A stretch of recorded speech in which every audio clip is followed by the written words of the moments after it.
যে বাংলাদেশের আজকে অর্থনীতি যে জায়গায় এসে দাঁড়িয়েছে, এখান থেকে বের হতে হলে বাংলাদেশের মানুষের অর্থনীতিতে উন্নয়নের পার্টিসিপেশন কতটুকু, উন্নয়নের কতটুকু ভাগ তারা পেয়েছে জনগণ। আসলে কি কোনো পলিটিক্যাল ডিসকোর্স এগুলো আছে?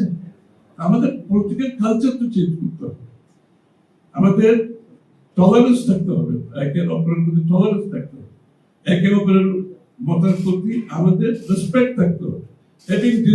আপনি ভিন্ন মত পোষণ করেও আরেকজন লোককে আমরা রেসপেক্ট করতে পারলে অনেক সমস্যা তো সমাধান। আমরা পলিটিক্যাল কালচারের কথা বলছি না, সিস্টেম চেঞ্জ করো, এটা চেঞ্জ করো, সব সময় হবে না।